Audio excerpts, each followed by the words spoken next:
राधे राधे दोस्तों, हमारे YouTube channel पर आप सबका बहुत बहुत स्वागत है। आज मैं आप लोगों को सुनाने वाली हूँ शनिवार व्रत की कथा। शनिवार को शनि देव की पूजा अचूक मानी गई है। शनि देव को प्रसन्न करने के लिए शनिवार की व्रत कथा का विशेष महत्व है, मान्यता है। इसके प्रताप से शनि की महादशा में भी राहत मिलती है। शनि देव नवग्रहों में सबसे उग्र स्वभाव का ग्रह माना गया है। वही भगवान भोलेनाथ ने इन्हें न्याय के देवता की उपाधि दी है। ज्योतिष शास्त्र के अनुसार कुंडली में शनि दोष हो तो जीवन में उथल पुथल मच जाती है, लेकिन शनि देव जिस पर प्रसन्न हो जाए उनके भाग्य खुल जाते हैं। शनि देव को प्रसन्न करने के लिए शनिवार के दिन व्रत रखना शुभ माना गया है। जो लोग शनिवार का व्रत करते हैं उनको पूजा के समय शनिवार व्रत कथा का स्मरण करना चाहिए। शनिवार व्रत कथा के पाठ से शनि दोष और साढ़े साती डेढ़े के प्रभाव कम होते हैं। शनिवार व्रत कथा एक बार सभी ग्रह में सर्वश्रेष्ठ होने को लेकर विवाद हो गया। जब समस्या का हल नहीं निकला तो सूर्य, चंद्र, मंगल, बुध, गुरु, शुक्र, शनि, राहु और केतु इंद्रदेव के पास गए। इंद्रदेव भी इसका निर्णय नहीं कर पाए। फिर सभी ग्रह इंद्रदेव के कहने पर पृथ्वी पर न्यायप्रिय राजा विक्रमादित्य के पास पहुँचे। राजा विक्रमादित्य के पास पहुंचकर सभी ग्रहों ने अपने आने का कारण बताया। राजा विक्रमादित्य ने काफी सोच विचार के बाद 9 धातु स्वर्ण, रजत, कस्य, पीतल, सीसा, रंगा, जसत, अब्रक और लोहा से सिंहासन बनवाए। धातु के गुणों के अनुसार उन्हें क्रम अनुसार रखा दिया। फिर ग्रहों से अपने सिंहासन पर बैठने को कहा और बोले कि जो सबसे पहले बैठेगा वही सर्वश्रेष्ठ होगा।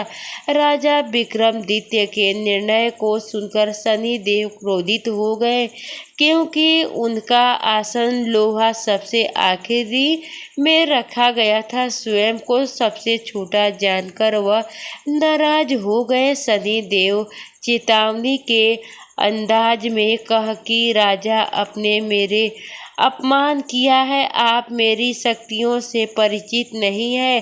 शनि की महादशा में व्यक्ति का सर्वनाश हो जाता है।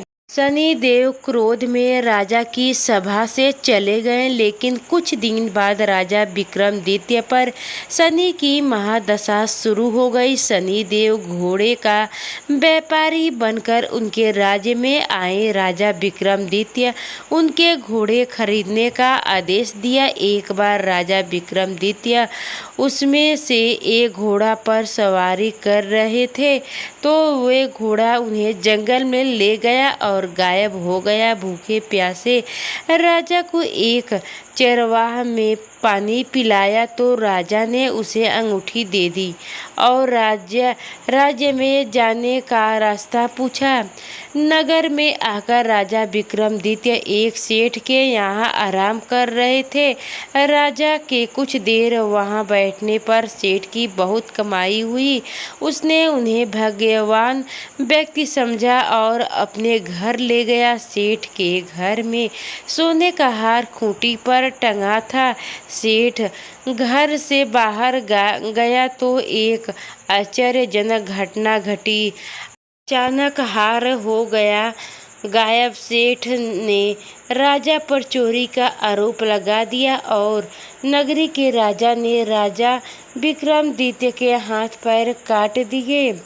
एक तेली को राजा विक्रमादित्य की दशा पर दया आ गई। इसके बाद राजा विक्रमादित्य पर शनि की महादशा खत्म हो गई थी। वर्षा ऋतु में वह मल्हार गा रहे थे। उस राज्य की राजकुमारी मनभावनी ने राजा के मेघ मल्हार सुनकर मोहित हो गई और उससे विवाह करने की जिद करने लगी।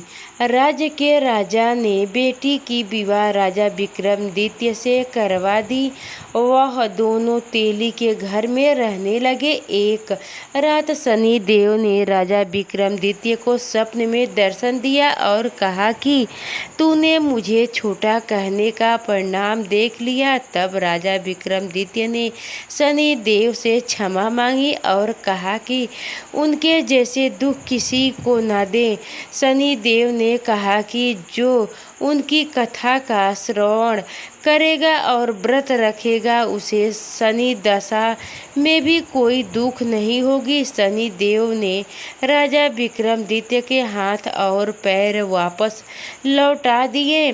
शनि देव के चमत्कार से सेठ का हार भी वापस अपनी जगह लौट आया। सेठ सारी बात पता चला तो उसने अपनी बेटी श्री कंवारी का विवाह राजा विक्रमादित्य से करा दी। राजा विक्रमादित्य अपनी दो पत्नियों मनभावनी श्री कंवारी के साथ अपने राज्य लौट गए। राजा विक्रमादित्य पूरे राज्य में घोषणा की कि शनि देव ही सब ग्रहों में सर्वश्रेष्ठ है। शनिवार को शनि देव की पूजा कथा और व्रत करने वालों पर वह प्रसन्न होते हैं।